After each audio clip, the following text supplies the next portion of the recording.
Welcome to Fearless with Jason Whitlock. I am Jason Whitlock, your host. Happy Monday. Thank you so much for joining me. Thank you for joining us. We have a fantastic Monday planned for you today. Big news in the National Football League. Fireworks everywhere across the National Football League. This free agency and trading and just incredible what went on in the National Football League over the weekend. Steve Kim and I will talk about that with you in the first hour of the show. From Geno Smith going to the Raiders to Myles Garrett reneging on, hey, I'm not going to play in Cleveland. I want out of here. I want to chase championships. Here's $120 million. Okay, 4-13 is great. We'll talk about that. DK Metcalf, the Steelers have added another headache wide receiver to George Pickens. They've added DK Metcalf. Will they stick with Justin Fields and or Russell Wilson, or will they try to get something better to deal with those two talented but headache receivers? Davante Adams is headed to the Rams. Josh Allen took less money than Dak Prescott. He redid his contract with the Buffalo Bills, is now, I think, making $55 million a year. He did not go up from Dak Prescott. That was interesting. We will, at some point, address Angel Reese. Says, you know, if she don't get her money, if the WNBA players don't get their money, they're going to strike. They're out of there.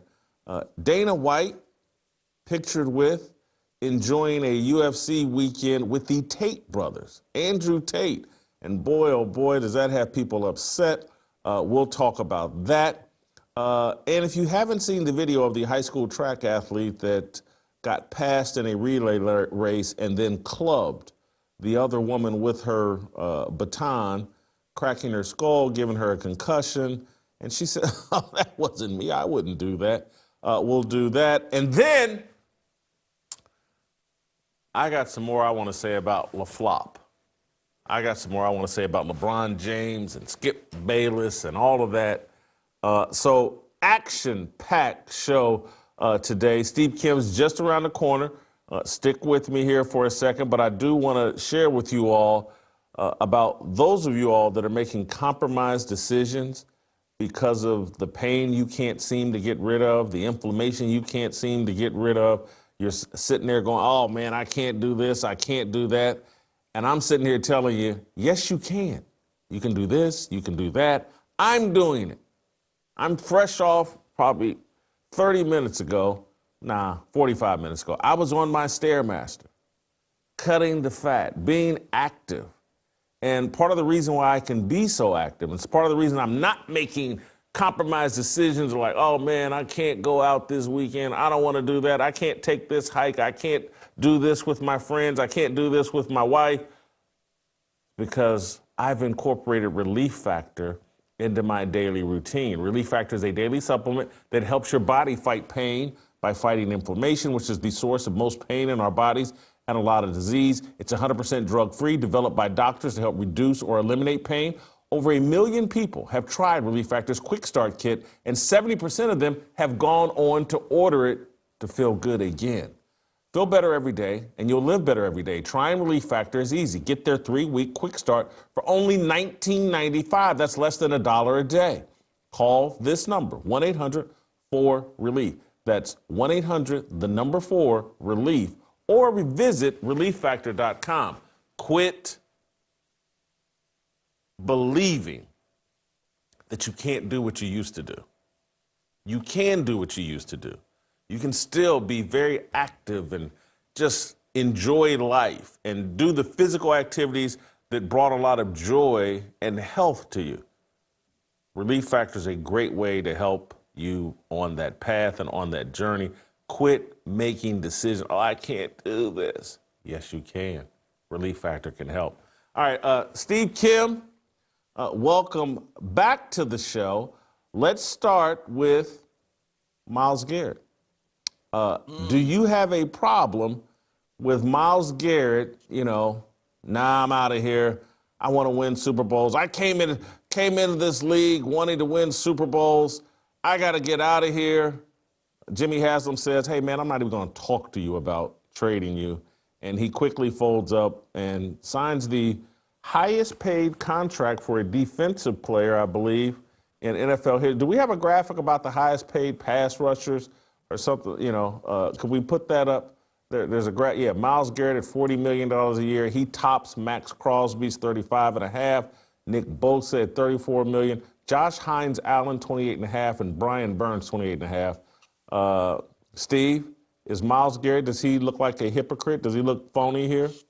Or does he look like a smart businessman? They say that money does not buy happiness. Want to bet? Want to bet? I call that the Cleveland tax. You want me to waste my Hall of Fame career on non-playoff, moribund teams? There you go. You got to pay me a little bit extra. And look, when it's all said and done, you can't pay your bills with the Super Bowl ring. You might be able to put it up on eBay, but you know what pays the bills? Your salary. So, and besides, things can change. I've seen a lot of players sign lucrative deals who are no longer with that team 2-3 years later. But it's obvious that the Browns feel like, look, we can still do something here. But what I find interesting is two of the most bloated contracts are with one team. Deshaun Watson and now Myles Garrett, except, to be fair, Garrett is probably worth every single dime based on the marketplace. And the other contract is an albatross. But yeah, money can buy a level of happiness even in Cleveland. Let's say you're Cleveland, though. Would you, with that albatross of Deshaun Watson still wrapped around your neck, would you not have been better off trading Myles Garrett, getting resources, and just doing a rebuild rather than, you know, as long as they got Deshaun Watson, I just don't see him winning. Well, for the most part, save a few aberrations here and there. Old line from Larry Merchant, since about 1999, the Cleveland Browns have been in a perpetual 5-year rebuilding mode. In fact, they're probably on the 26th year of a 5-year rebuild, right? Well, look, I don't know what they're going to do in the draft. I don't think it's the greatest quarterback draft. It's basically one or two guys. Then you got to take a risk in the second part of the first half of the first round, maybe a Jackson Dart. I'm not so sure that there's truly a guy that the Browns like this particular draft. I really don't, okay? Now, with that being said, I don't think, in fact, I would bet, and I think I know, the Browns know what they have in Deshaun Watson. They bought a lemon, an absolute lemon, but they probably thought, you know what, for us to have any credibility, we've got to keep our best player. Because the last thing the Cleveland Browns want with their fan base, which has been extremely loyal, and you still have season ticket holders, you trade Myles Garrett now, you're basically saying, hey, guys, you know that team last year that was kind of bad? Oh, wait till you see this one. But, hey, re-up your tickets now. And, by the way, we're raising them 12.5%. So I think there's an issue here that for the credibility of this year's team, you at least have to give the guys that, hey, we're still trying to win here. I agree with you. And I think they feel like they can get out from underneath Deshaun Watson, I believe, next season. So it's one more year of the Deshaun Watson albatross. And then hopefully there's still some tread left on Myles Garrett's tires, which there should be. And they get some rookie quarterback or some young quarterback that's not that expensive. They find their Brock Purdy, who knows, and maybe they can win some games. But interesting decision. Let's keep moving, because I found this decision really, really, I don't know. I didn't like it, and I found it odd. The Raiders have acquired Geno Smith from the Seahawks for a third-round pick. And it's not that I think Geno was bad in Seattle, but Geno was Geno in Seattle. He's a good quarterback. I don't think he's a Super Bowl quarterback. I don't get why the Raiders are getting a stopgap quarterback other than Pete Carroll's there. He's old, and maybe he doesn't. I don't. This decision didn't make sense to me. Does it make sense to you for the Raiders to acquire Geno Smith? Jason, when I heard this news, I was surprised. I wasn't necessarily stunned. The way I would describe Geno is solid and serviceable for the most part. He's not terrible. He's not elite. He's right in that middle. He'll hold you over for a year or two. Is he going to take you to Lombardi? Probably not. But is he going to be better than what you had last year, which was an absolute dumpster fire in Las Vegas? I would say yes, because that's an incredibly low bar. Now, look, you're Pete Carroll at that age.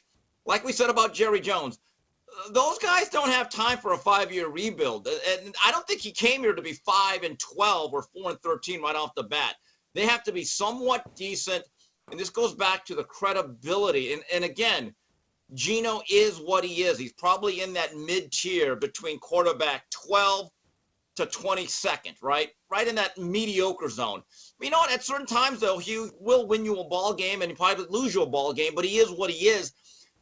I believe that Pete Carroll's thinking he is our present, but he's not necessarily my future. Well, as it relates to Pete Carroll's clock, I guarantee you Pete Carroll thinks he can coach until 80 years old, because I think he's one of these guys that's in real good shape. I'm telling you, Yes. I think he's kind of like a Trump guy. He's got a weird body type and like a weird metabolism or something. Like, I look at Trump and he's like the Energizer Bunny. He never stops.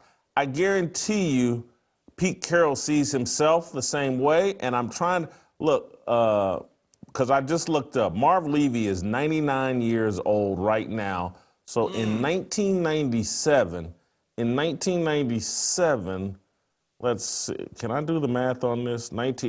He's 72 in that? Yeah, was that his last year in Buffalo? Marv Levy coached, no. Oh, as an administrator. Well, I'm telling you, I think Pete Carroll is a guy that thinks his coaching window extends until age 80, which maybe this stopgap quarter. You don't think? I'm telling you, he's one. One thing about Pete Carroll, despite his hair, which by the way looks immaculate, okay, like moi, his energy and the way he carries himself, you're right. Until you actually read his age, you say to yourself, "Wow, he really is older than the way he acts." And look at that smile. Like, I felt that he did not want to leave Seattle. When they cut the cord on him, he said, "Well, wait a minute. You're giving me a gold watch. I'm not retired yet." And it's clear. Just look at the way he looks. He has aged well. I mean, by NFL standards, he's aged as well as Sofia Vergara, okay, or Holly Berry. Like, he looks young. He looks great for his age. But you know what ages a coach? Bad quarterbacking. That'll age a coach. So at least now he's got solid to serviceable quarterbacking on his side. Steve, here's a decision perhaps even more baffling. Or it's one of those decisions that may make sense from a talent standpoint, but like, how many diva wide receivers is Mike Tomlin going to try to corral in his career? Because it hasn't been going well, in my view, from George Pickens to Antonio Brown at the end of his career in Pittsburgh to now DK Metcalf. Adding DK Metcalf to George Pickens, holy cow. And they've given DK a $150 million contract extension. And they have no quarterback at the moment. But let's just deal with Mike Tomlin, who seems to have problems disciplining wide receivers, has just added DK Metcalf to the roster. Does it make sense to you? Will this work? Well, if Terrell Owens ever wants to make a comeback, I know exactly the team that would welcome him with open arms. I mean, because who can make a play? He can't. Yeah, I get the sense in Pittsburgh that medicine cabinet's going to need some Tylenol. But, Jason, here's the issue. If we go back to AB, they actually got a lot out of AB. He went through a 6-year stretch that may have been as good statistically as any wide receiver in the history of the sport. Now, that does not make him Jerry Rice, because that is Jesus in cleats, as they say. He's still the greatest. But that 6-year stretch, and I'd make an argument. Nobody was going to be able to control that guy. AB is AB.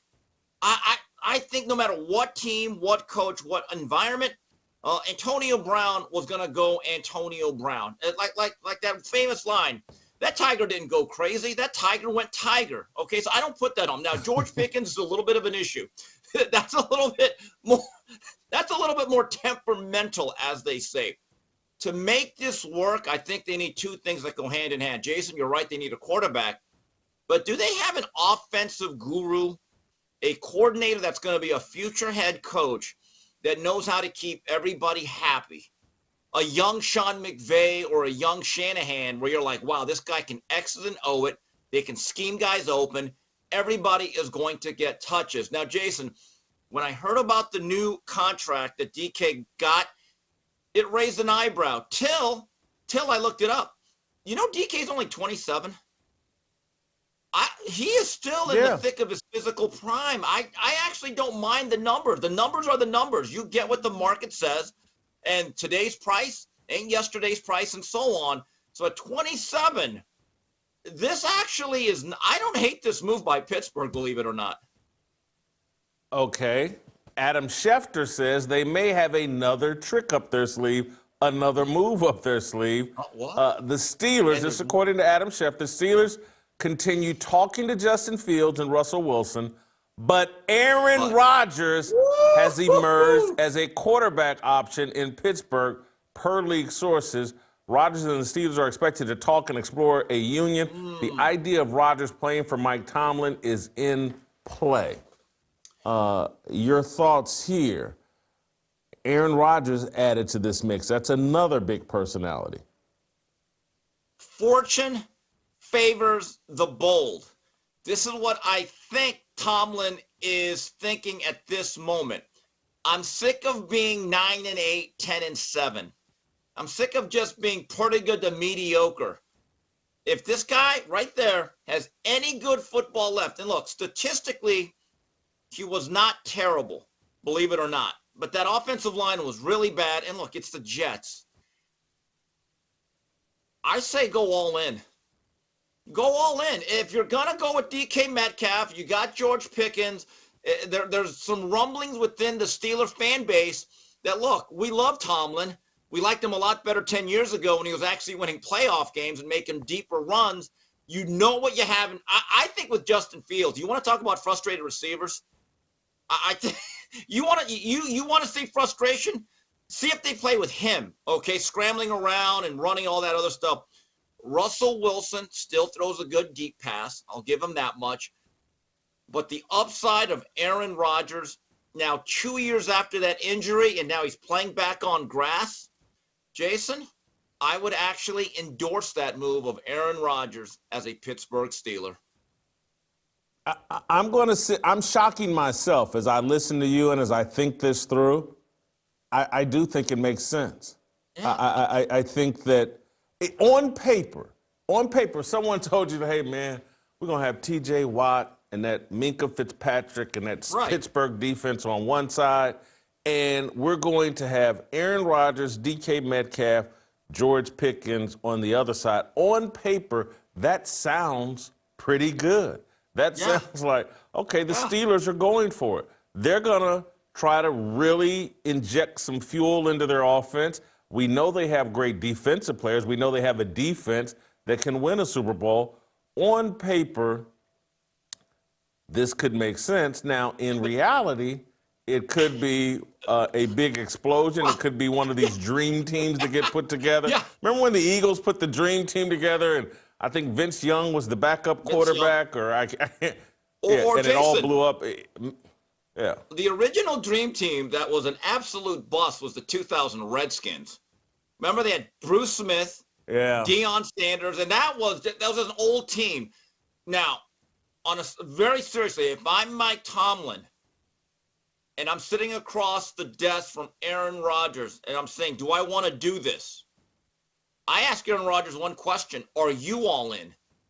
Are you going to come to every OTA, every voluntary? Will you make that mandatory? I'll say, Aaron, you know I respect you. You're a Hall of Famer. But you don't have any hot naked yoga retreats in the Himalayas, do you, this year?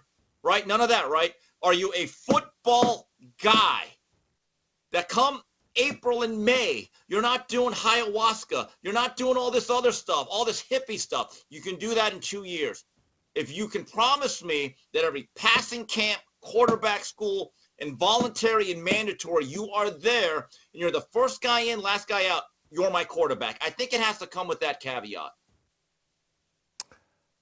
Yeah, and if I'm Aaron Rodgers, I sign up for that, because if he could somehow make a run with the Pittsburgh Steelers, it rehabilitates his reputation and, you know, puts a better ending than these 2 years with the Jets or whatever, a year and 3 plays with the Jets.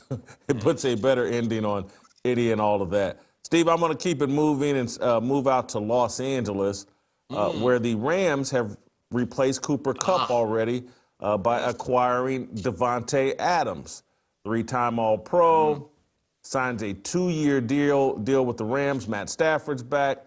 They got, Puka Nacua on one side. Taylor Higbee, good defense. Tutu Atwell, Kylan Williams. Yes. It's a good, this on paper, Great the Rams are a, oh, you love this move. Great move. Look, is Davante Adams the same player he was in Green Bay? Probably not. But with all those ingredients that I put together and listed, and he doesn't have to be receiver number 1. He could be receiver 1A. You look at the Rams and the way they kind of floundered in the beginning and middle, got it together, played a dominant Eagle team down to the wire at home. This team has a real future. I mean, the way they naturally shifted from the Aaron Donald era, and then they got 2 guys from Florida State who played really good on the foundation of that front line. Jason, the Rams are going to be a threat in the NFC as long as Matt Stafford, that gunslinger, is upright. I think you meant to say 1B with Puka Nacua being 1A, but yeah. But I like this move. The Rams are, definitely going to be a factor in the NFC West. It puts a lot of pressure on. Well, we shall see. Matt Stafford is a hell of a quarterback for Davante Adams to be playing with. Even an older Matt Stafford, the guy still got the arm. I like this move. The other move that I kind of like, and look, I know he didn't take a huge pay cut or give them a really super team-friendly deal, but I like the fact Josh Allen and his agent didn't let his ego get involved here and say, oh, we got to get more than Dak Prescott. We got to take it to $62 million or $65 million. Josh Allen does an extension, $55 million a year, $250 million guaranteed. He does not surpass Dak Prescott. Let's put the graphic up of the highest paid quarterbacks. Josh Allen is now tied at number 2 with Joe Burrow and Trevor Lawrence and Jordan Love, with Dak Prescott sitting at the top. And if Josh Allen wanted to stick it to Buffalo, he certainly had every right. He's the MVP of the National Football League. He could have surpassed the $60 million deal, but, it's not like, he took $10 million less than his value or 15 or 20. But he did do a team-friendly deal here, and hats off to Josh Allen. Hats off to the Bills for getting this done. Jason, what's the one name that was not on that list? Patrick Mahomes. Patrick Mahomes. Yeah. Right. Remember 3 years ago when he signed that, what was it, $500 million deal? Everyone shrieked. It turns out that deal is now a bargain. It is now a bargain. And it's like that old muffler commercial. You can pay now or you can pay later, as the Cincinnati Bengals are finding out as it relates to some of their wide receivers. And if you look at this deal, the history has shown in 3 years, Josh Allen will be an absolute bargain. And how do you think the Cowboys and their fans feel when you're like, wait, how much is that guy getting compared to our guy? Doesn't it help when you don't have a bunch of activists forcing you to do an extension to overpay a guy? Isn't that kind of funny how that works? Anyway, but yeah, Josh Allen, I think, gets it. And what that is, I want to win as a quarterback.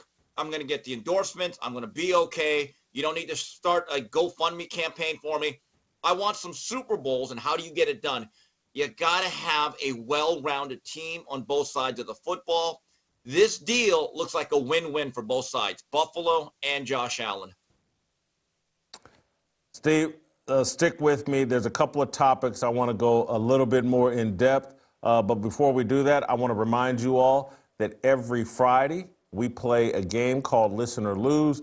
It's your opportunity to win $100 in Bitcoin from the Fold app. All you got to do is listen to the show all week, be able to answer a few trivia questions about what transpired on the show. You get the most right. There'll be 5 questions. You get the most right. You win $100 in Bitcoin from the Fold app. You got to download the Fold app, foldapp.com/Whitlock, foldapp.com/Whitlock.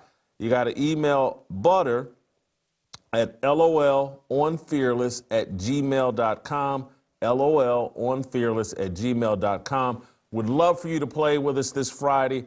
We'd love to give you $100 in Bitcoin if you get the most questions right. Listen or Lose is how we end every week, having a little fun, taking a look back at what transpired on the show this week, and we invite you into the show. So anyway, send that email to butter at lolonfearless@gmail.com. Download the Fold app, foldapp.com/Whitlock. Steve, I want to return to you, and I want you to watch this video of Angel Reese, the WNBA superstar, and Dejanay Carrington, the woman that clawed out Caitlin Clark's eyes. They have a sit-down on Angel Reese's podcast and start talking about the money they want and what the WNBA is planning. If they don't get there, the players don't get their money. Here's Angel Reese.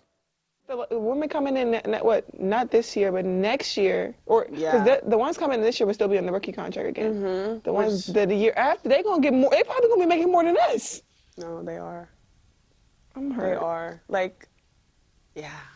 I've been in the meetings. They are. I need to get in the. I need to get in the field. You need to come to the meetings. I gotta get in the meetings because I'm hearing they don't give us. If y'all don't give us what we want, we sitting out. That's a possibility for real. Yeah. It was kind of a possibility on the last one, but now I feel like just with the leverage that we have right now, and it's just a time that women's basketball is going crazy. They're really, it's gonna be a time next year. Ooh, so I'm excited. But we deserve it. I'm excited. Steve, when I watch that video, one of the main thoughts that goes through my head is just overexposure. Just overexposure. Everybody's got a podcast. Everybody is getting interviewed nonstop. Everybody's putting themselves out there, and they don't understand they're harming themselves. That we're getting too much exposure to Angel Reese and Dejanay Carrington and the rest of these players. And so athletes from previous generations that didn't have podcasts, didn't have social media, they had the advantage of we didn't know much about them. We didn't know how greedy, entitled, stupid, we didn't know because they weren't overexposed. These guys are overexposed and they're playing a game of checkers in a game of chess. This kind of talk, and they're not talking about this season, they're talking about next season, their collective bargaining agreement. This is a league that averages losing $25, $30 million a year.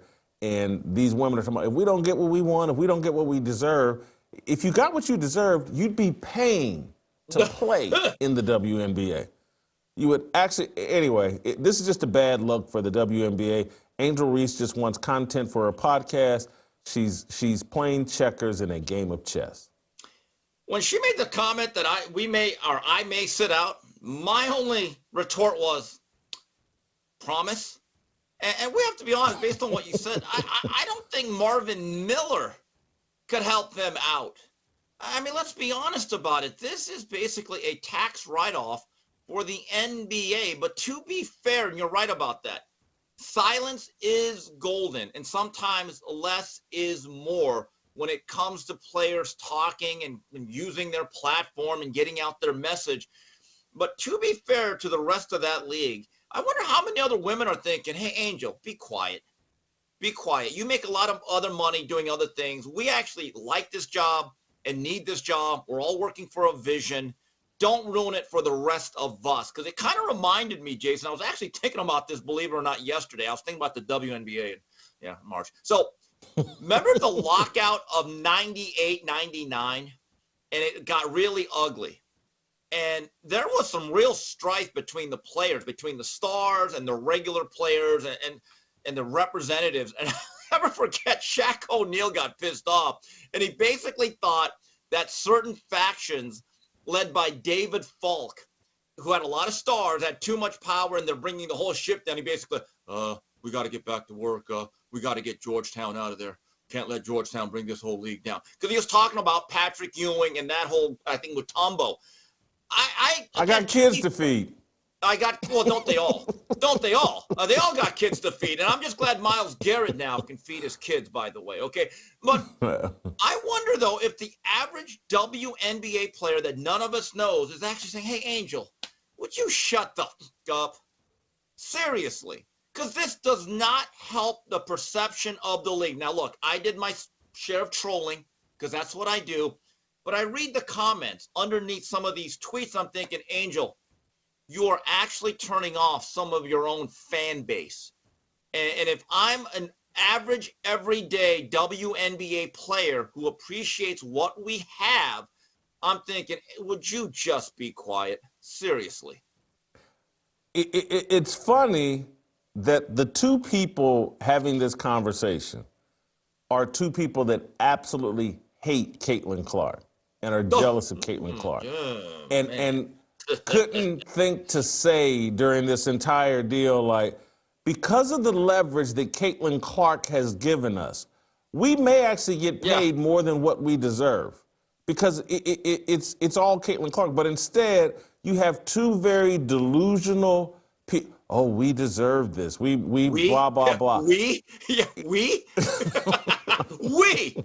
I mean, what did they lose? I think $29 million last year. They're saying they lost. Well, that's an improvement.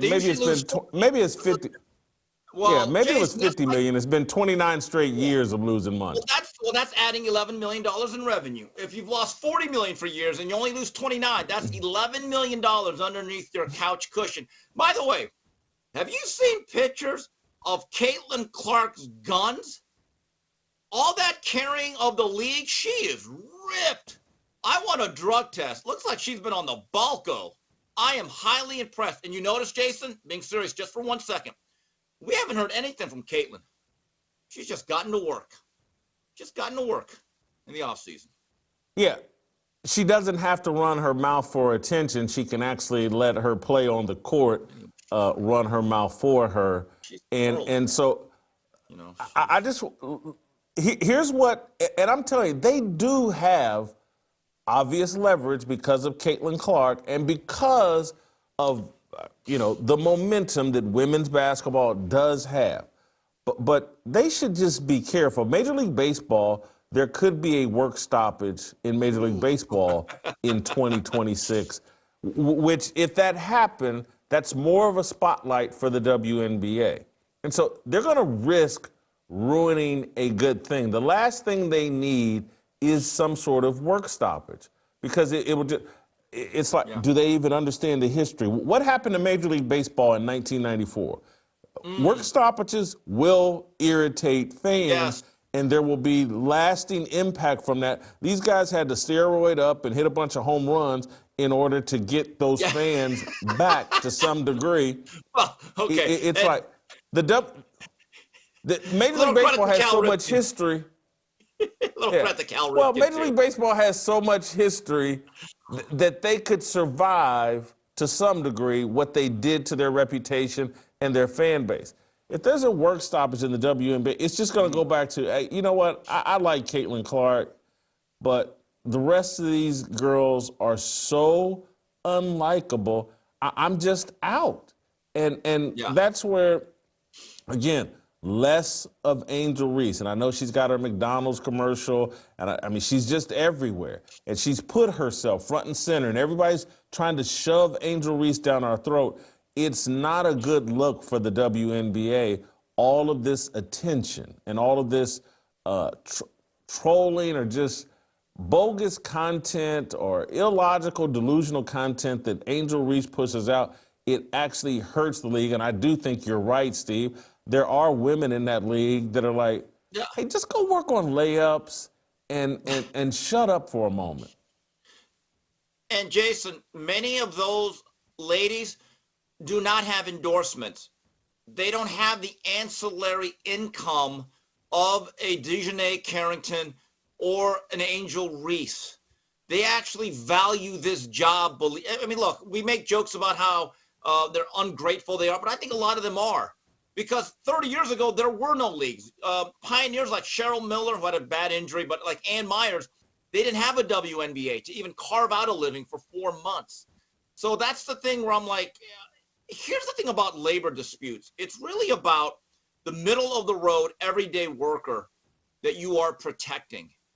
That's why it was like, you know, people forget that Michael Jordan, the reason why he came back to the Bulls was the lockout of 95 that extended into it after the 94 season.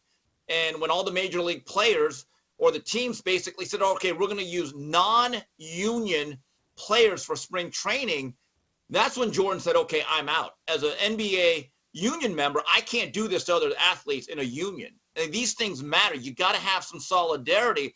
And this just sounds like two players. They're not thinking of the rest of their constituents or their colleagues. They're thinking of only themselves. My prediction, this is going to blow up completely in Angel Reese's face. The whole thing, all of this attention she keeps seeking. I don't think, I've always said, there's nothing they can do to fix her shot. And so she's going to continue to be a horrendous offensive player. And she's going to get trolled over social media. She's just made herself such a target. And this is something I'm going to get into later in the show about the unintended consequences of things that happen with athletes that change their personality. Angel Reese thinks she can handle all the smoke of being a villain and being this polarizing player. I don't think she can handle it at all. And I think if she continues to make herself this polarizing player, she's going to be one of these people within, I'll set the over-under at 18 months. She's going to raise her hand. I need a mental health break. This has just been too much for me. I need a mental health break. I've got to step away from basketball. It's just been too much. She can't handle the smoke that she's creating. Well, Jason, she also went all Thomas Sowell when she said, well, because we have less games, our games have more value. And I'm thinking, can I just tell you something, Angel? This is the reality.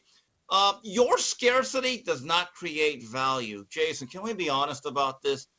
There's only one player in that league that we say, God, I wish she played more games. I wish that there were more times to watch her. I wish I could go watch her live more than just the one. You know who that is? It's the one where they have to specifically schedule games in bigger venues when she comes into town. Everything else is just basically the hawk to a meme coin. That's the reality. Caitlin Clark does look yoked up and like she's ready for the physicality of next season. She was doing the tricep. That's pretty cool. Yeah. I'm very jealous. Like I'm very jealous. You got to get her workout, Jason. You got to get her workout. I do. And let me just go ahead and say, because I've already thought about it, by the time the WNBA rolls back around, Caitlin Clark will be back up on my wall of fame. Oh my God! What? I'm not gonna.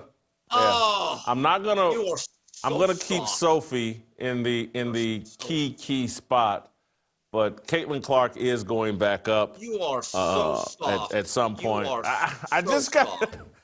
I'm a forgive and forget guy. And, you know, hopefully she won't do anything woke during the season. Then that'll come down again. At this point, I didn't warn you. Yeah. It will. Anyway, Steve, I want to move on. Something interesting happened at UFC this weekend that people are talking about. Dana White hosted and or, greeted, seemed to be chilling with the Tate brothers, Andrew Tate and Tristan Tate. Let's watch a video that has parts of the internet melting down. Let's play the clip. Welcome to the stage, boys. What's up, man?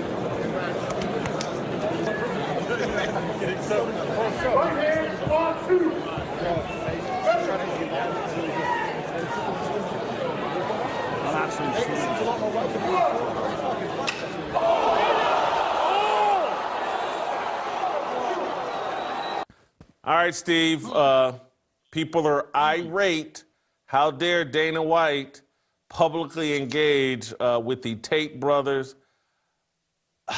This doesn't surprise me that Dana White would do that. Andrew Tate's part of his brand is, hey, combat sports, he's a kickboxer. Andrew Tate hasn't been convicted of any crime. Dana White's brand is like, hey, he's a free speech absolutist. He's not going to bend to cancel culture. He's not going to be politically correct.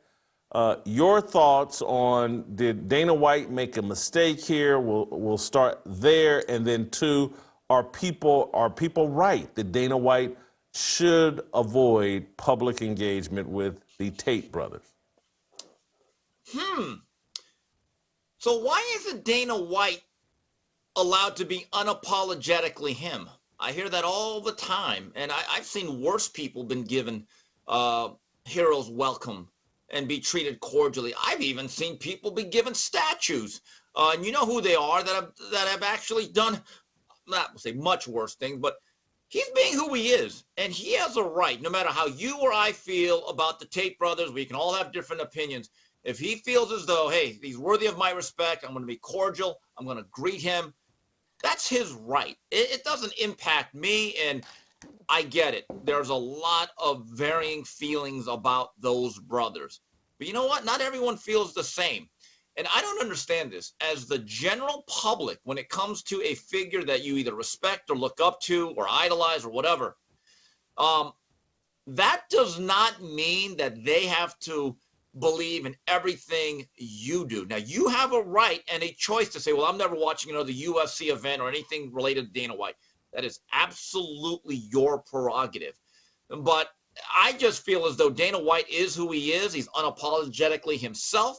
If he likes somebody, he's going to like him, and he has every right to. Let him deal with those circumstances or the ramifications of that. So, last week, I caused a lot of controversy, unintentionally or fake, in my view, fake outrage over how dare Jason Whitlock give any explanation of why Andrew Tate has credibility and or influence with young men. I went on to explain, anybody that's watched this show has seen me be very critical of Andrew Tate and call like the guy's a pimp. We brought on Common Sense Skeptic, who's done several documentaries exposing the fraudulence of Andrew Tate, the exaggerations of Andrew Tate, the alleged crimes of Andrew Tate. We've done all of that. I offer up an analysis of why Andrew Tate in this information war is seen as valuable among some conservatives, and people go into all their little fake outrage and, oh my God, Jason Whitlock thinks Christians should embrace Andrew Tate. I don't think Christians should embrace Andrew Tate.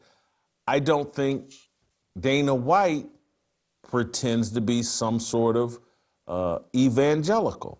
He's a fight promoter. He's a UFC brand. He's a combat sports guy.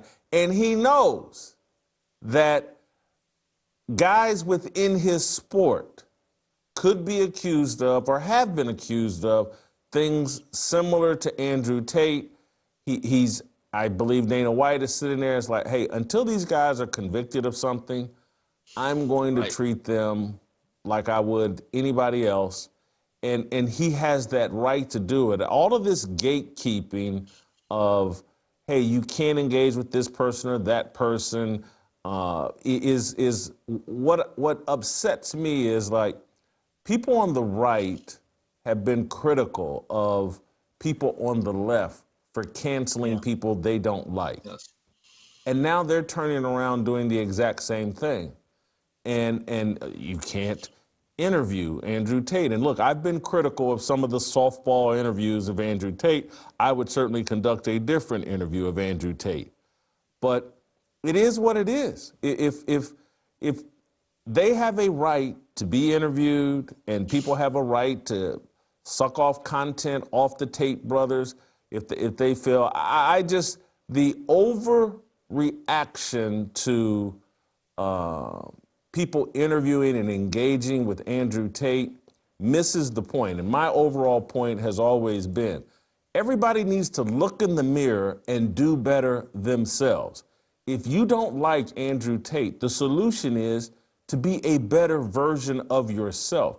If you want someone positive to have influence over young men, be a better version of yourself. Be that person. Again, that's why I said, like, if I want to compete with Andrew Tate, I need to lose weight. Seriously. It's like young men are looking for masculine, in-shape men to role model themselves after, and it's like, well, Whitlock, lose some weight. And you may take some of those young people that are following Andrew Tate and get them to follow you. Being a better version of yourself is a better solution than, hey, let's cancel and eliminate this person. That makes you a leftist, in my view. I'm interested in people that want to be a better version of themselves, and I'm tired of the whole gatekeeping of individuals rather than gatekeeping of truth. Steve, I'm just rambling a bit there. Maybe send me a better direction, or what's your next thought on any of this? My view is this: you have every right to believe what you want. You have no right to tell me what to believe. And I'll take it another direction. I remember like a couple of years ago, even more recently, you retweet something that is quote unquote anti-vax, and people come up to you and say, Steve, why'd you retweet that? And I just say, because I can. I mean, if you took the vax, that is your choice. You deal with those ramifications. Personally, I'm healthier than ever. But see, people want free speech to be one direction. Let me say whatever I want, but then have issues with whatever other people have to state if it's in the opposite direction. You know, the thing with Andrew Tate and his brother, let's let the facts play out here. And if they are convicted of anything, treat them as such. But as of now, they have their freedom. They have a chance to state their case, and we should go from there.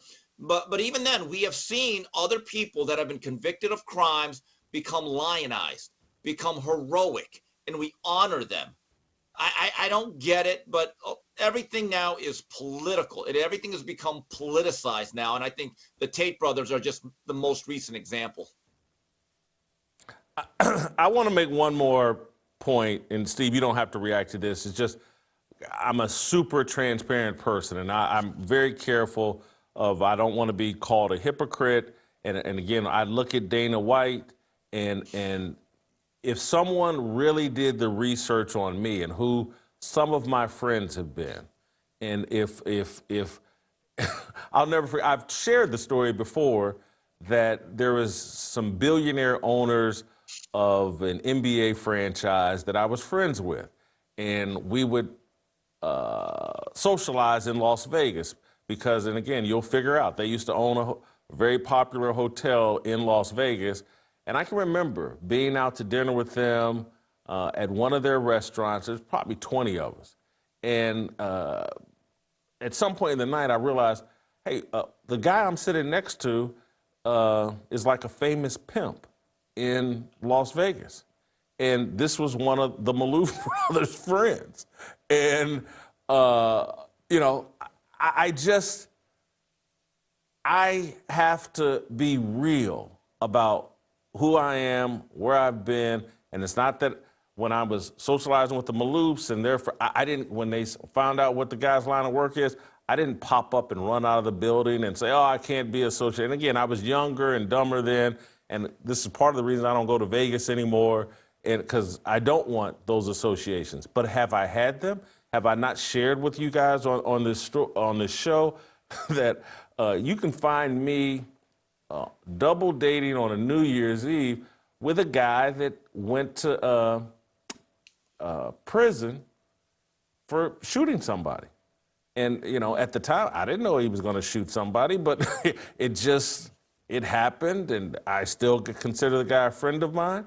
And because, again, if I went into all the details of what happened, but I'm not condoning their behavior, but I'm just saying that in real life, you may engage with people who you really, really disagree with and their lifestyle and things, and I'm just for being the change that I want to see. And so my friends who have had shady backgrounds, they're watching me in real life like, holy cow, look at Whitlock. He turned to Jesus Christ and he's living a completely different life. And that's why we're not as close of friends as we used to be. They could still reach out to me and I would offer them counsel, help, whatever. But I don't run in those circles like I used to. But I still am friendly and have a level of hope and respect for them. I got to be the change that I want to see. And I spend less time trying to demand or everybody run away from, because let's say that everybody ran away from guys like Andrew Tate. You never offer those people a chance to change. And I know I've needed to change. I know I've needed the associations with TJ Moe and Virgil Walker and Anthony Walker and Kevin Donahue and just all the people that I've had the luxury, Tad Lumpkin, Tony Evans, all the people I've had the luxury of getting to know and invited into my life that have helped me on my path. And I just see this stuff over social media, and it infuriates me that so-called conservatives want to cancel people. And because last thing I want to say on this, Steve, and then you may have a reaction to this.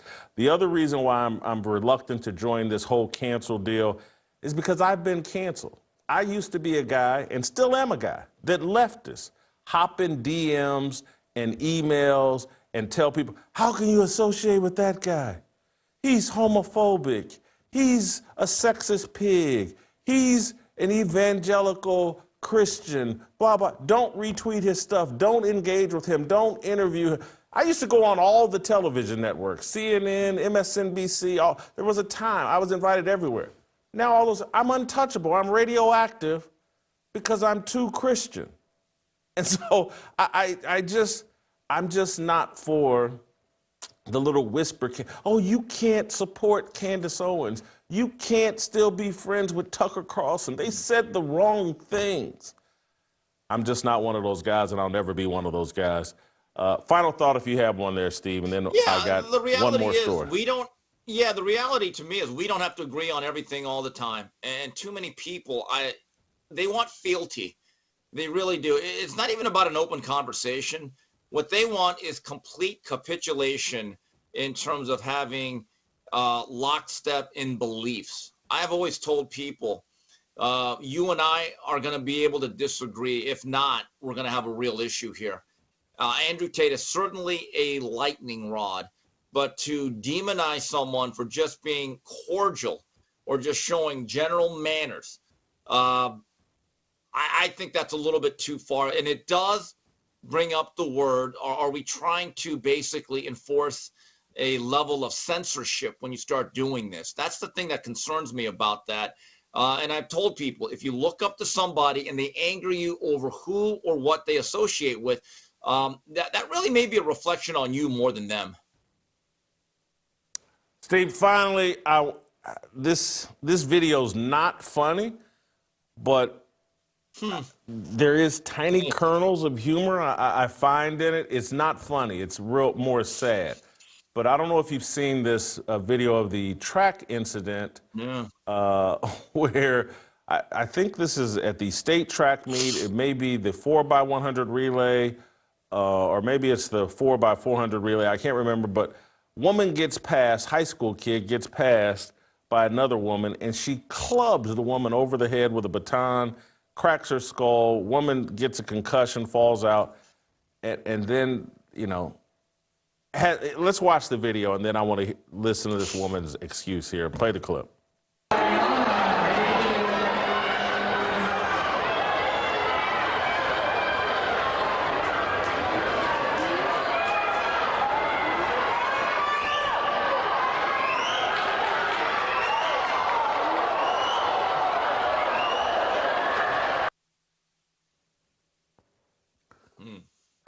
It's hard to watch. I'm going to have some really toxic comments here in a second, but I'm just going to keep it real. So here's the young high school girl offering up that she didn't do it on purpose. Let's play the clip. I'm just a person by myself. Nobody's going to believe me because I can admit from the video it does look purposeful, but I know my intentions and I would never hit somebody on purpose. Okay. That's someone that doesn't want to take accountability for what she did. And you know, for me, Steve, I'm going to let you go first because I may spend a bit more time on this than I intend. Go ahead, Steve. Okay, first of all, it's been mentioned to me. Did you hear the fire alarm chirp in that interview? Yeah, I did not. You play that interview again. It's they're like, oh, there, that explains. Yeah, exactly. So the other thing is, that's the best overhand right I've seen since terrible Tim Witherspoon. I mean, if this is figure skating, that's what it was a relay race. That would be Tanya Harding catching up to Nancy Kerrigan. And on a serious level, I would press charges. I don't care if it's a kid. That I would press charges to the fullest extent of the law. I think there's no justification for it. I believe that young lady had malice. She had bad intentions, which she played out. And there has to be a penalty for it. And at a certain time, good people are going to have to stand up for themselves. Chirp. Steve, I'm going to let you go because I actually have a lot that I want to say, and I don't want you associated with it. So I'm going to let you go. Great job as always. We'll see you tomorrow. I got some thoughts here, though, on this. Listen, the point of this show, part of the point, is like, hey, there is a penalty for walking away from biblical values and creating a secular culture. And this is part of the penalty. And so this woman, delusional, I'm going to speculate here, not discipled in proper Christianity or maybe any Christianity at all. She doesn't know that she's a fallen soul and that actually, I could never do that. Yes, you can. We just watched you on tape do it. The reason why I don't engage in that sort of behavior is because I know I'm capable of it. And so there has to be a realization that, hey, I'm fallen and my nature is sinful. And without submitting to Jesus Christ, a Lord and Savior, my nature will get the best of me. And I will do things that repulse me, repulse others, things that don't help society. And so we have a fallen culture that's walking away from a biblical worldview. And there is, and I'm sorry, I just got to keep it real. I'm part of this demographic.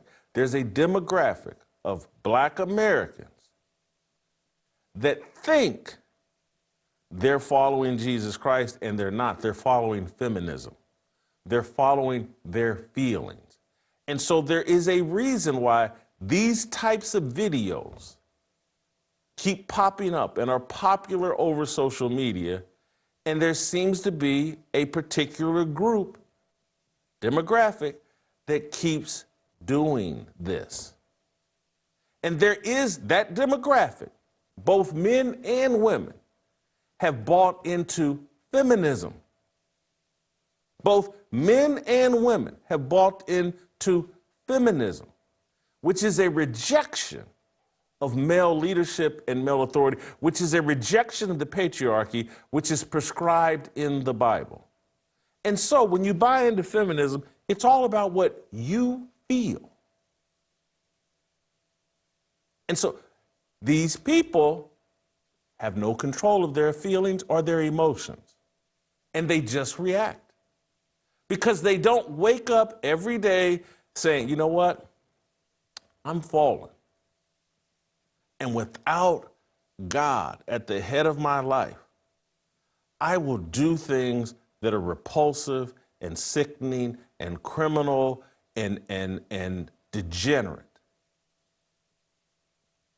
Because I'm a feminist, and what I think matters.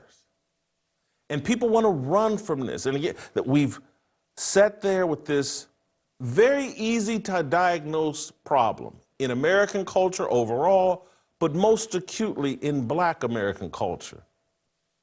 The rejection of the patriarchy, the rejection of male leadership, the rejection of marriage. And then we look out and look at the young people that are a part of this culture in full collapse and in full rejection of Jesus Christ as their Lord and Savior. And we keep looking at their kids and saying, man, these kids keep struggling. They can't control their emotions. They haven't had a father in the home. They've bought into feminism. They've bought into, oh, just let your emotions run wild. You need to get in touch with your emotions. This is both men and women. And this is why you have so many men who've been lied to and, oh, you just got to share your emotions. It's very manly to share your emotions and give in to your emotions. This is the devil talking to you. I'm not for holding any and everything in, but there's a time and a place for your emotions. And it's not everywhere, and it's not with everybody. And running, oh, I feel disrespected.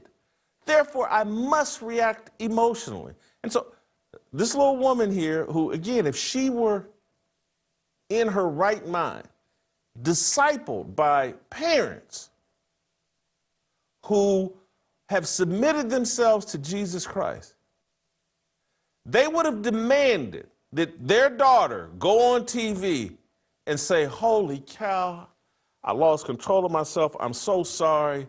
What can I do to make retribution? But instead, because she's not properly discipled, oh, that couldn't be me. I know it looks like I did it purposely, but I didn't. Just trust me. It was Tourette's. She's lying to herself, because that's what happens when the whole world is based on your feelings. When you have prioritized your feelings rather than God's commands. You think what you feel matters. And just keep looking out at the humans who think what they feel matters. They're cutting their balls off. They're cutting their breasts off. They're men dressing up as women. They're women dressing up as men because they think what they feel matters. They're rejecting marriage. They're rejecting male leadership because what they feel matters. And we need a world based on our feelings. Now you have no control over your feelings. And your kids have no control over themselves. This is happening all throughout American society because we want to reject God. And you'll see, and it's happening everywhere. It's not just black kids. Now, again, it's most acute where the problem is most acute. 75, 80% of these kids grow up outside of a two-parent nuclear family that God prescribes. But those of you in suburban America with, maybe you got two parents, but they're both out working. They're not discipling these kids properly. And you see it in your own kids. That's why, and as violent and as stupid as this track woman looks, clubbing someone over the head, your kid's just as out of control. Oh, I'm a little girl. Cut my penis off. And this crazy mama, yeah, let's cut his penis off and let him live as a girl. Because no man, even though the man may be in the house, but he's not in control. He's compromising with a feminist. And that's why we have so much chaos. And call me a sexist pig, call me all that. I'm just someone that actually believes in what the Bible says. And it produces better results than this secular culture that we have bought into. And so, if you want your kids out clubbing other kids over the head when they get passed in a relay race, keep going down the path we're going.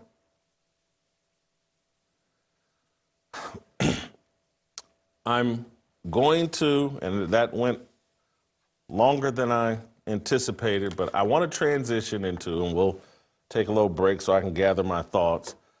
I'm going to go back into this LeBron James, Skip Bayless, ESPN, Stephen A. Smith, this whole thing, because it played out again this weekend with LeBron James. The Lakers played the Celtics. They got the brakes beat off of them.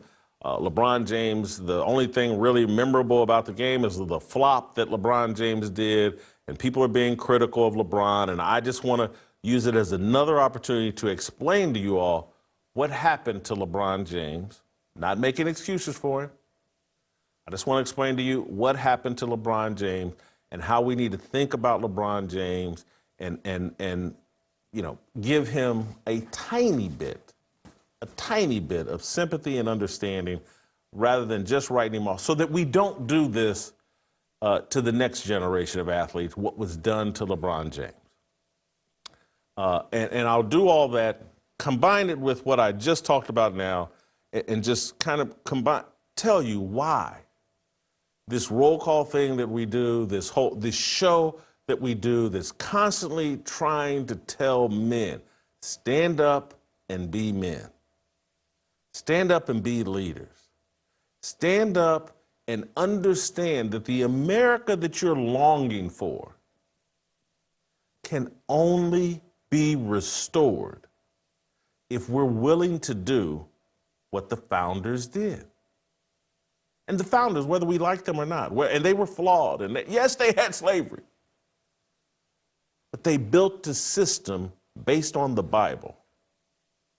Wrote a constitution, Bill of Rights, a system of governance based on the Bible, because they knew it forward and backwards, because they tried their best to submit to God. And if we're not willing to do that, if we're not willing to, hey, this society has gone way too secular. If we're not willing, if we don't quit being this, oh, they called Jason with like a Christian nationalist. Like, holy cow. They're calling me a Christian. The first thing they're calling me is a Christian. I'm pleased with that. Oh, thank you. That's high praise. And now they're calling me a nationalist. I consider that praise as well, because I like America. I like Americans' freedoms. I like a government, a constitution, and a Bill of Rights that's reflective of the wisdom imparted in the Bible. But many of you are cowards. And again, this isn't some promotion of Christian nationalism. But I'm not going to let secular, atheist, lukewarm Christians make me reject something that doesn't offend me. Call me a Christian nationalist. Don't call me lukewarm. Don't call me a conservative. Don't call me a liberal. Christian, I got no problem with it. Doesn't offend me at all. I like Jesus Christ and I like America. That's what it says to me. But many of you are afraid to be labeled as all these things that all the uniparty and everybody else. Anyway, I want you to come to Nashville because we're going to try to help you understand exactly who you are and exactly who your allies are. Go to fearlessrollcall.com. Saturday events, only $100. There's some VIP events that are a bit more expensive, but they're well worth it because we're going to entertain the heck out of you. On May 2nd and 3rd, Tucker Cross is going to join me. Randy Houser is going to sing some country music. Steve Burns is going to make you laugh. And here in a second, when I come back, I'm going to go in on LeBron James and this whole deal next.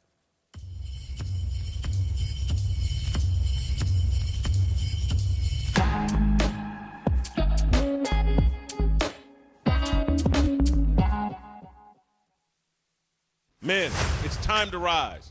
Our country, our faith, our future, all under attack. I'm bringing the boldest voices to Nashville.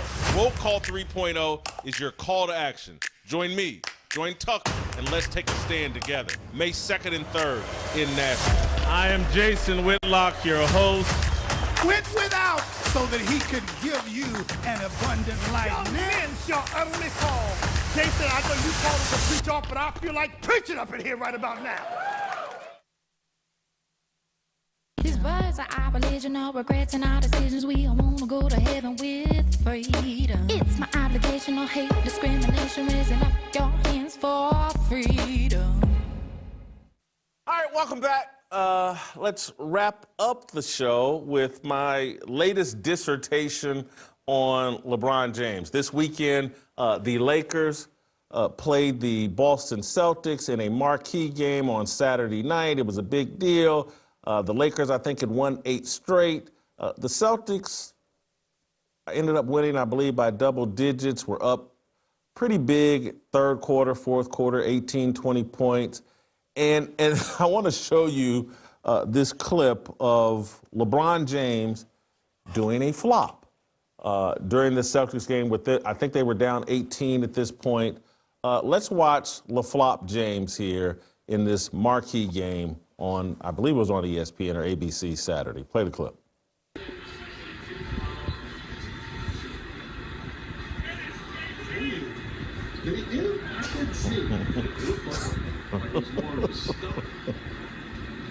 We talked about reading defense with your face. The right elbow, yeah.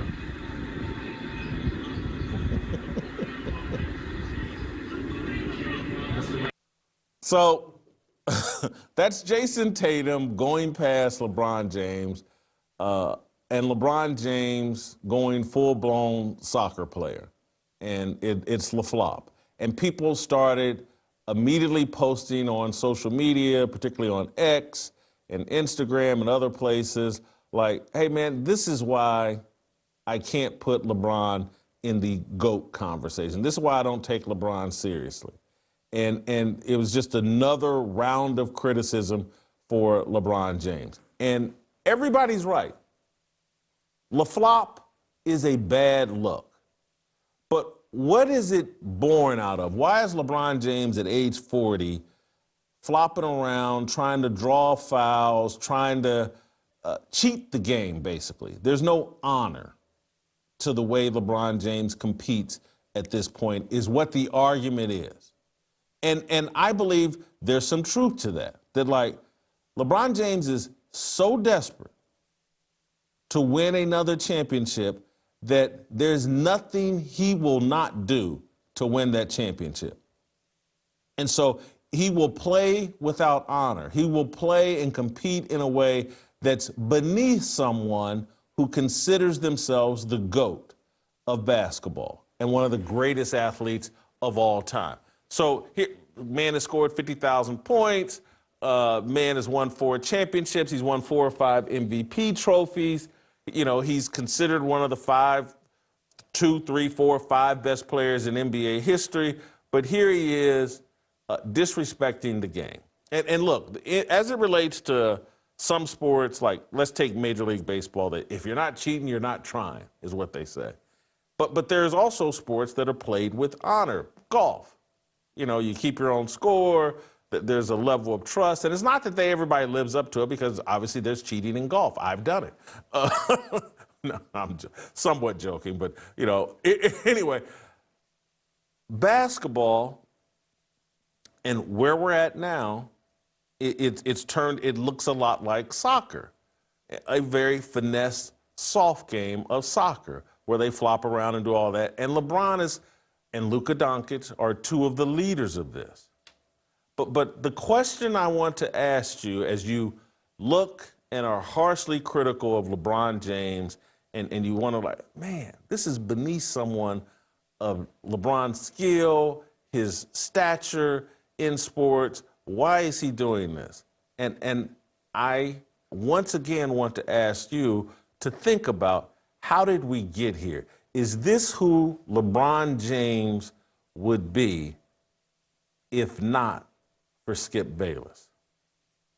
Is this, and when I say Skip Bayless, ESPN, Skip Bayless, Stephen A. Smith, if not for what was done to LeBron James starting at age 21, and I want to refresh you all's memory. I want to go to this ESPN.com page 2 column written by Skip Bayless in 2006 when LeBron James is just 21 years old and he's in his third year in the NBA. That looks a tiny bit different than the headline grab that I'm talking about. But the headline I'm looking at on page 2, so LeBron has a long way to go by Skip Bayless. And so let me read you the beginning of this once again. And just keep in mind, this is LeBron James is at 21. In the end, this is what Skip Bayless writes, it was all about 23. That's how many points number 23's Cleveland Cavaliers scored in Sunday's second half, and that was mostly LeBron James's fault. But of course, Sunday's end was more about Friday night. That's when LeBron's team led by 3 with 3:15 left at home. That Game 6 door should have been slammed on the Detroit Pistons, whose throats were tightening like the rim. Their shots kept bouncing off. That was almost all LeBron's fault. I know. The kid is just 21. But LeBron worshipers cannot have it both ways. You cannot tell me he's better than Michael Jordan was at this stage. Some of you contend at any stage, then defend him when he fails because he's barely legal. I think we'd agree he's the oldest looking and playing 21-year-old NBA player we've ever seen. So old physically and mentally and facially that we sometimes find ourselves wondering if somewhere along the way somebody lost track of his age. I mean, look at the pictures of Jordan and Magic and Bird at age 21, and you laugh at how skinny and baby-faced they look. LeBron, no, this kid is a man now. He must be treated as such. Off with the kid gloves. No more premature myth-making. LeBron James has the size, strength, skill, and instincts to be an all-time great player. More Magic than Michael, but he isn't yet. Let's be honest, he isn't even close. When it really counted in games 6 and 7 against the very good but not great Pistons team, LeBron was a colossal disappointment. At around 6'8", 250 pounds, he came up small. He shrank under pressure.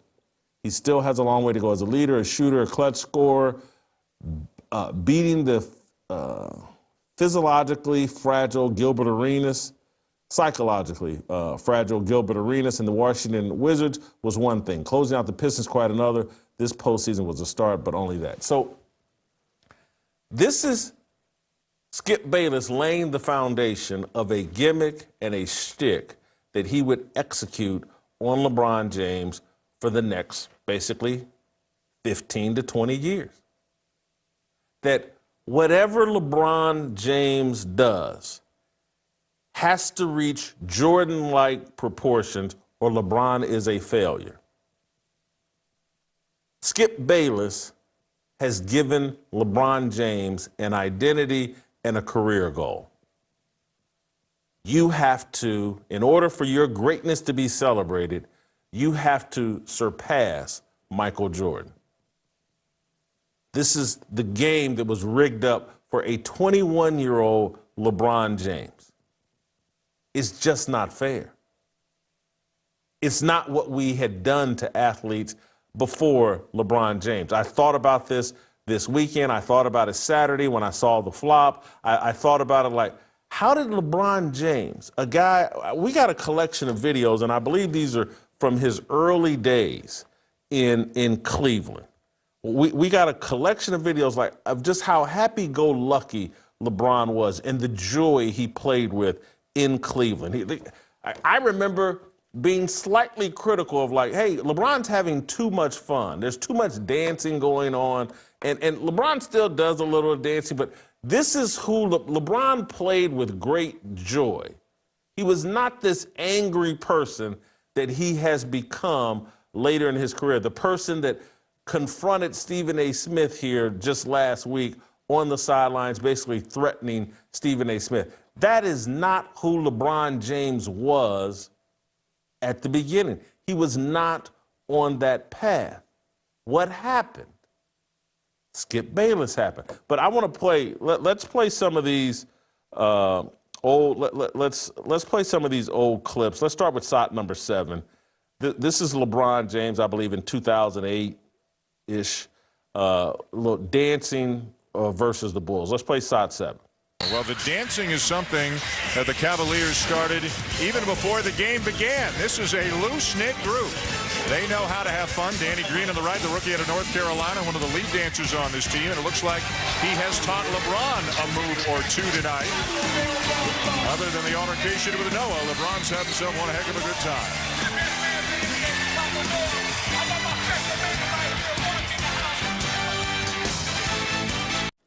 LeBron's spirit is naturally joyful. How did he get here? How did he become the angry guy, the desperate guy? One, and I'll connect it to what I said in the previous segment, he was raised in a matriarchal culture and in a matriarchal household. LeBron James doesn't know his father. Either one, his heavenly father or his earthly father, in my opinion.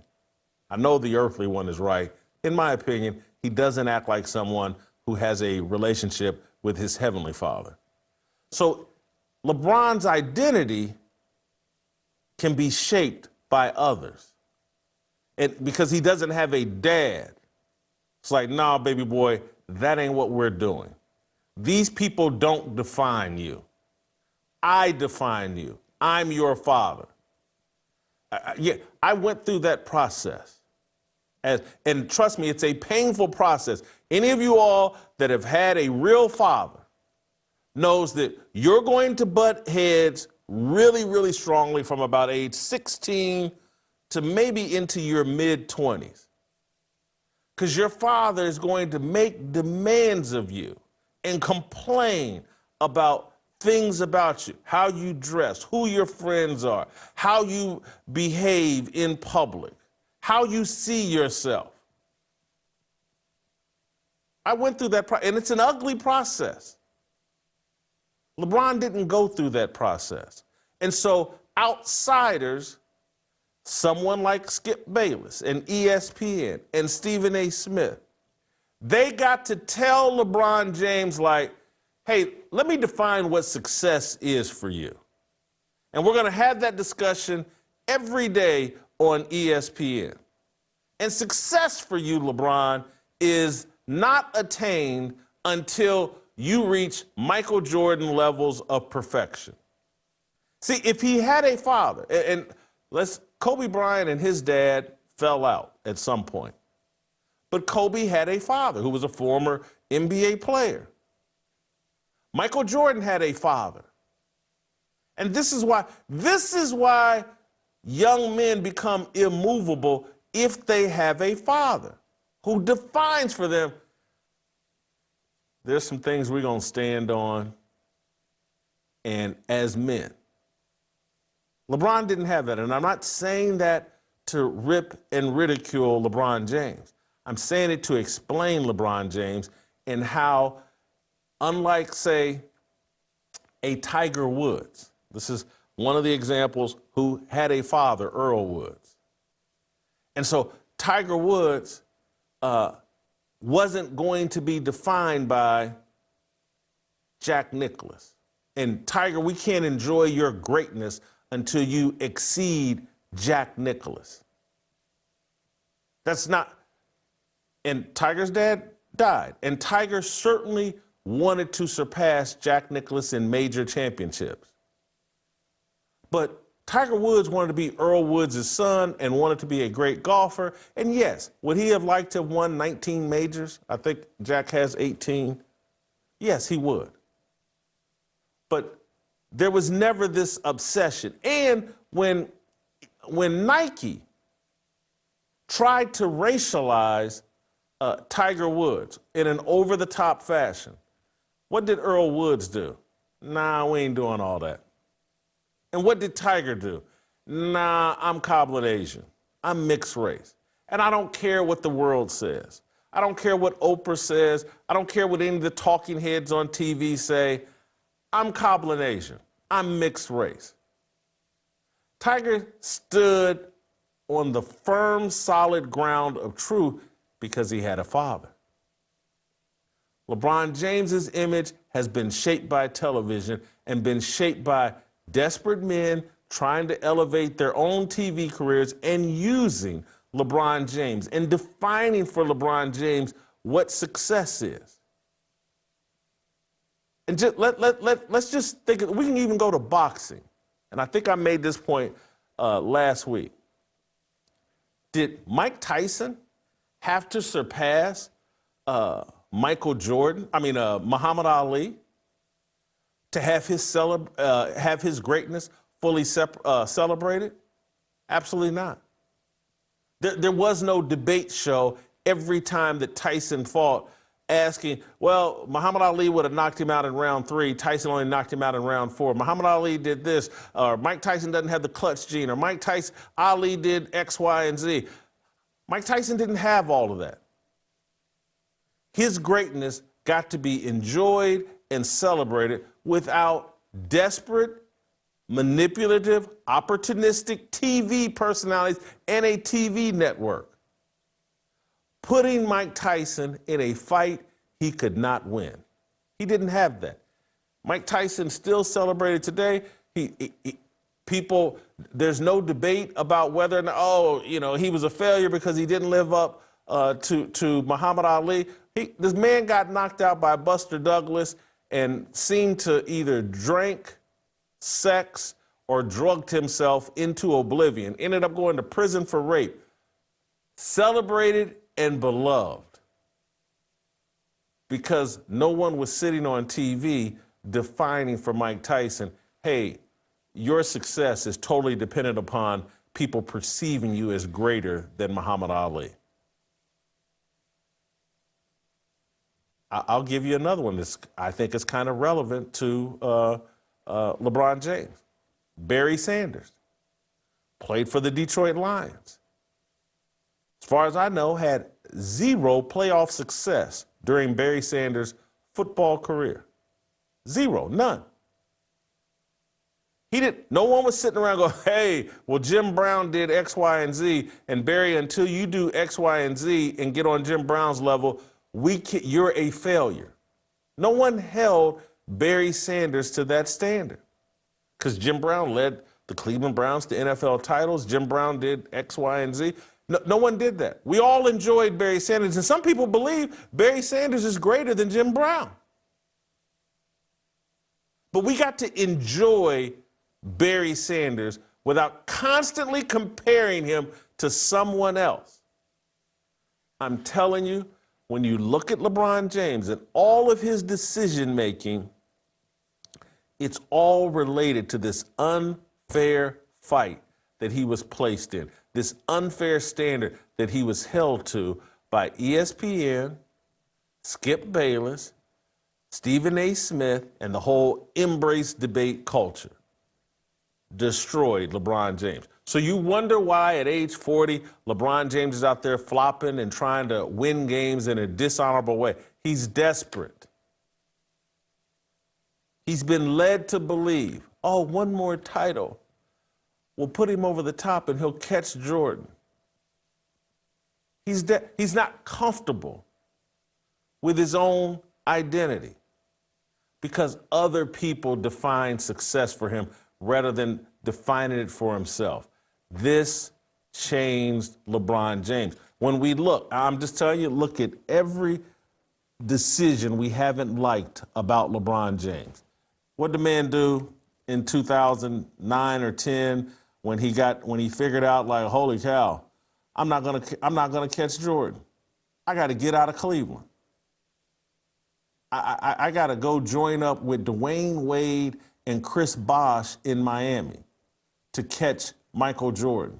Just LeBron James, in his right mind, his mentality would be, it was like, no, man, I'm going to stick it out here in Cleveland, and I'm going to get Chris Bosh to come join me in Cleveland. I'm not running down to Miami, joining Dwayne Wade's team. We're going to do it right here in my hometown. But LeBron bought into the arguments being expressed on television, the constant conversation about him on TV. And it's like, I got to get out of Cleveland. I hate Dan Gilbert. He won't give me what I want. I'm a victim. Skip Bayless, ESPN, they turned LeBron James angry. When LeBron James leaves Cleveland, and basically he's like, well, when I leave Cleveland,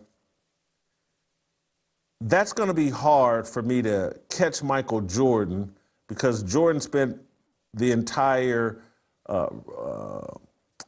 major part of his career with the Chicago Bulls. And so LeBron said, well, we'll redirect and I'll become a bit of an activist, and I'm going to try to contend that I'm actually the greatest athlete, that I'm the Muhammad Ali of this generation. This is another pivot. And it's all driven by Skip Bayless, ESPN, and this unfair fight they put him in with Michael Jordan. And instead, LeBron, I'm telling you, with a father and without Skip Bayless and these guys trolling him constantly, LeBron James would have been like, hey, man, I'm going to be the best LeBron James I can be. And things are actually going well for me here in Cleveland, and I have enough power and leverage here in Cleveland with the Cavaliers that I could get someone to come join me in Cleveland. I don't have to run away from Miami or run away to Miami. I don't have to run away from my hometown. But he got put in this victim mentality by ESPN. And so he started blaming Dan Gilbert. And he started blaming, it's here in my hometown, I got to get out of here. In order for me to achieve what I really want, I got to go look weak and go join Dwayne Wade's team and put a super team together. Then I got to be an activist. And the next thing, this is what all of these gimmicks that LeBron keeps buying into, trying to build a resume that puts him in the same class with a Muhammad Ali or above Muhammad Ali. Oh, I'm an educator now. I'm going to do the I Promise School. I'm going to give $1 million, but we're going to promote it like I bought and paid for this entire school because I'm building a resume that I'm bigger than Muhammad Ali. I'm an activist. I'm now going to start speaking out for Black Lives Matter. I'm an activist. I'm going to take this controversial racial opinion because I'm doing what Muhammad Ali did. No, you're not. Muhammad Ali was a part of a religious sect. Muhammad Ali's stances were based off his religious beliefs. Whether we agree with those beliefs or not, they were born out of Muhammad Ali being associated with the Nation of Islam, falling under the discipleship of Elijah Muhammad and Malcolm X. They were authentic religious beliefs in Muhammad Ali's mind. Muhammad Ali not going to the war was about his religious beliefs and protecting what he believed was the right thing to do. Black Lives Matter, all this, the gimmick that anybody with a brain should have been able to see through. LeBron James took that on because ESPN put him in a spot where he started looking for resume builders and inauthentic things to build this resume to shut up Skip Bayless and Stephen A. Smith and this entire conversation of, you ain't Michael Jordan. Then I'm going to be a media mogul. I'm going to start uninterrupted. I'm going to be more than an athlete. This is another search for an identity. This is also just a calculated decision of like, hey, I got to start manipulating the media because the media is manipulating me, and I need to engage in that fight. And now, here, lastly, okay, here's something Jordan never did. Here's something no one ever really did. My son's going to play with me on my team, and we're going to win a championship together. Michael Jordan never did that. And LeBron has made a fool of himself with that decision. LeBron has put his son in the crosshairs with that decision. And so LeBron now is out picking a fight with Stephen A. Smith and basically using Stephen A. Smith to say to everybody else, don't talk about my son. All of you people out here that are ripping my son and talking about how he doesn't belong in the NBA, he's trying to scare them away. And yes, does this sound like I'm excusing and rationalizing everything that LeBron James, every mistake that he's made? And he does need to take responsibility for these things. But if you go back to who LeBron James was at the start, he wasn't this guy that he's been turned into. LeBron James was treated unfairly at age 21, 22, 23. The conversation about LeBron James was perverted by ESPN when he was young. And it's turned LeBron James into a gimmick. If the man had been able to be enjoyed and celebrated for his greatness without this ridiculous comparison to Michael Jordan, who knows? He may have surpassed Michael Jordan.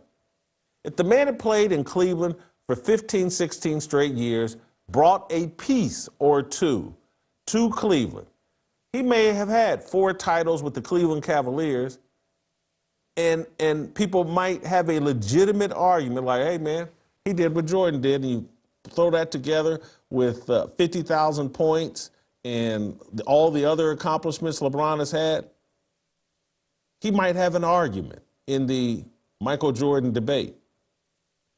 But because he reacted defensively, and in my view, justifiably, he doesn't have a father to help him navigate his identity. That's a major hole in any man. And for those of you that are sitting out there, hey, I didn't know my father. This is why on this show, and anybody with a brain tries to introduce you to your heavenly Father so that you get your identity from the main source. That if I could help LeBron in any way, that's what I would be telling him. Go to the main source. Yes, you didn't have a father, but there is an identity way outside of what television and podcasters and people in the media. I'm not trying to gloss myself, but I just want to keep it real. The reason why I don't care what any of these people say about me is because I've gone to the main source and have asked him, are the things I'm doing, are they honoring you? Have I taken this Christian identity that I've taken on and wear on my sleeves? Is that the proper identity? And it's not, and I've had things in my career that have frustrated me and felt like, and this will make me sound really arrogant, but I'm just keeping it real. It's like, hey man, there were awards. In 2006 or 7, I feel I should have won the Pulitzer Prize for the work that no one in the newspaper industry had the kind of impact that I had. There were awards, and I felt frustrated. But again, when I really thought about who I am, the outside world doesn't define me, doesn't define my level of success. There's no awards or plaques or anything written about me that defines me. My relationship with Jesus Christ defines me. And the world showering me with its affections would be a sign that I'm outside the body of Christ, that I'm doing something wrong. If the world is celebrating, if Skip Bayless and Stephen A. Smith and ESPN had been properly celebrating LeBron James for years, it was probably because he was doing something wrong.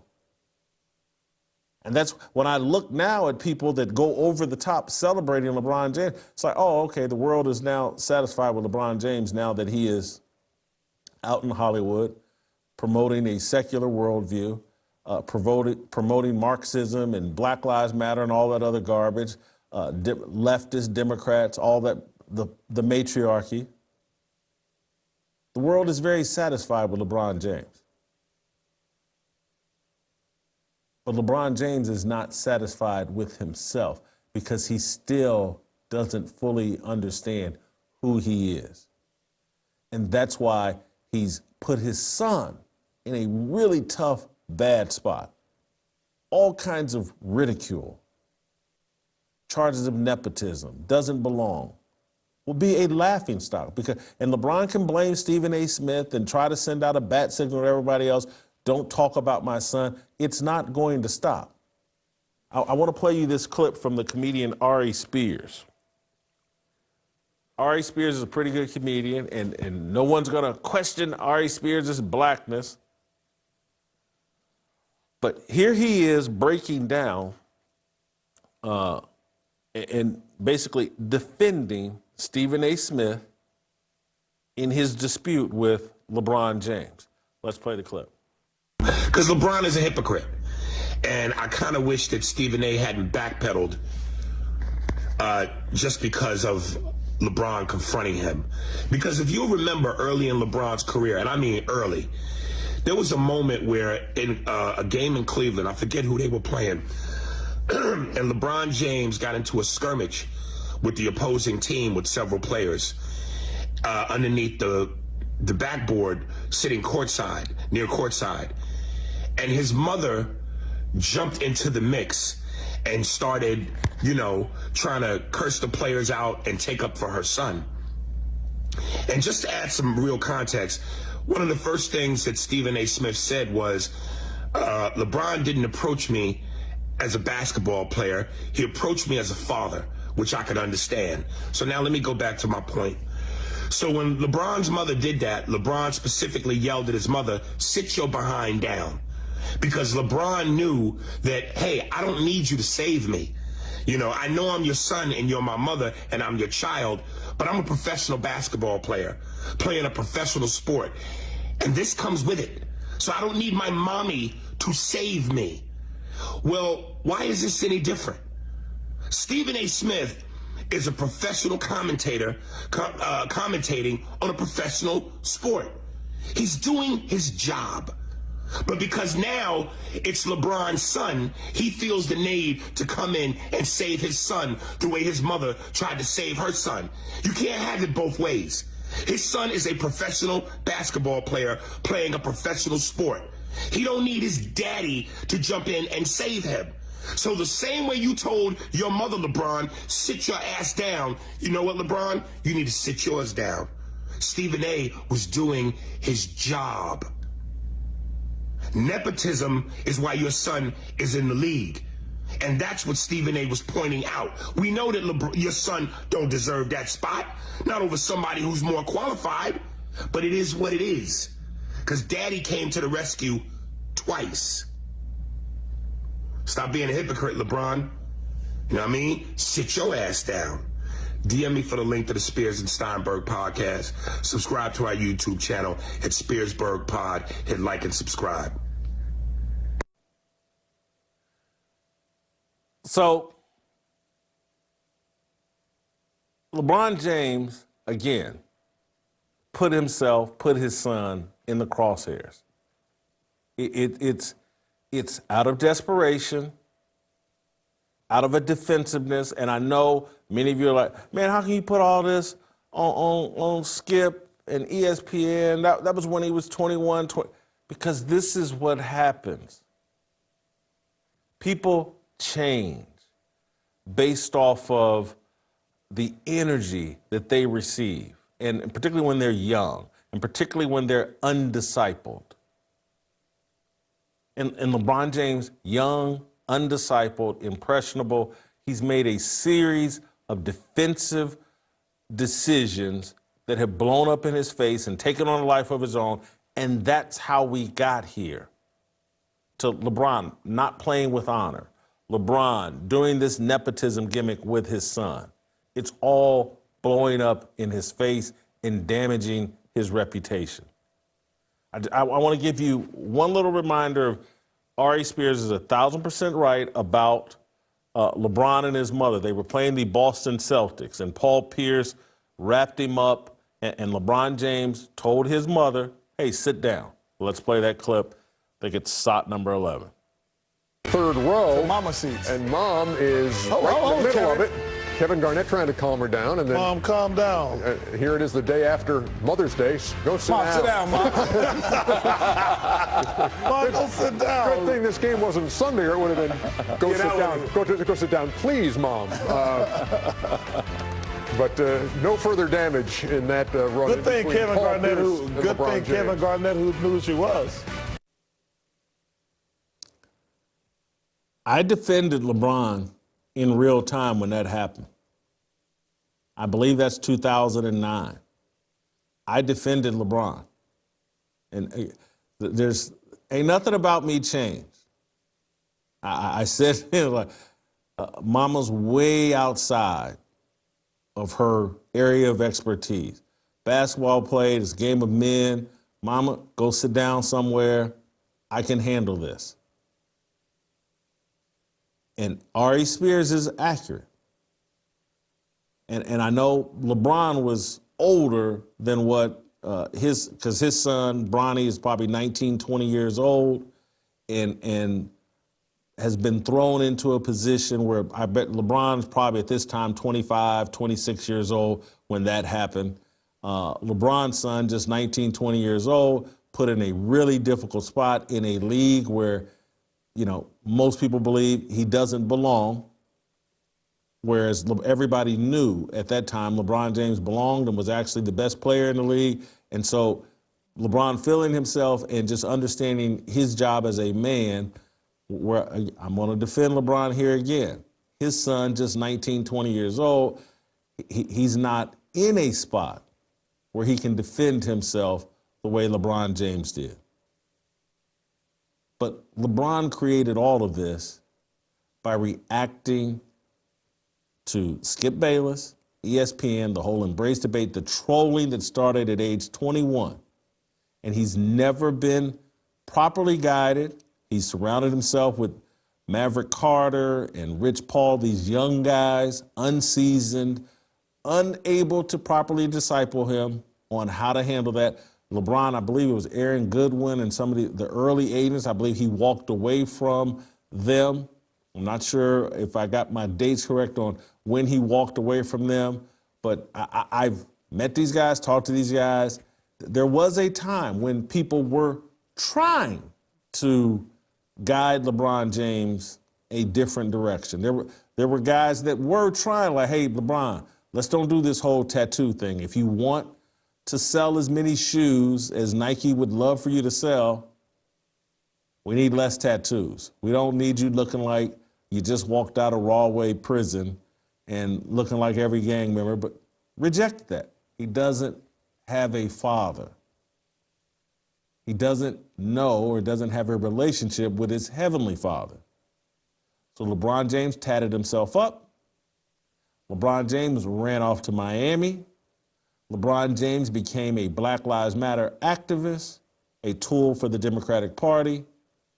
LeBron James has pursued, I'm going to be a media mogul and I'm going to blow all this money on uninterrupted and I'm going to pay off these people in the media to go out and be mouthpieces for me, and Rich Paul and Clutch Sports are going to represent people in the media, and that's going to fix it. And I'm going to put my son in the NBA, and Michael Jordan never did that, or his sons couldn't be that. All these things LeBron James has done trying to fix the image problem that Skip Bayless gave him would all be corrected if LeBron James actually knew who he was discipled by his father, heavenly and earthly. Those are the fixes. And there's still time for LeBron James to fix himself, but he doesn't appear to be on that path. I have some sympathy for him. I wanted to get that off my chest. Hopefully, this is the last time it probably won't be the last time, but for a while that I address this. But I just wanted to get it off my chest. Thank you guys for watching. We'll play tomorrow, and we'll see you tomorrow.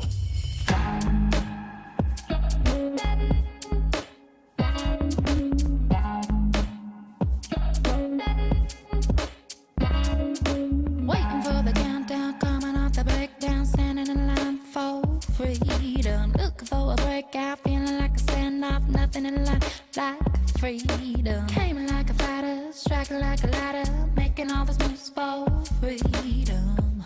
I want freedom. No negotiation, my sister, no relation. We all just wanna have freedom. Sitting on the corner, never been alone. I'm breaking my back for freedom. Blessed, we are living, get back. We are receiving, all deceiving. We all wanna be free. We want freedom. I wanna be, I just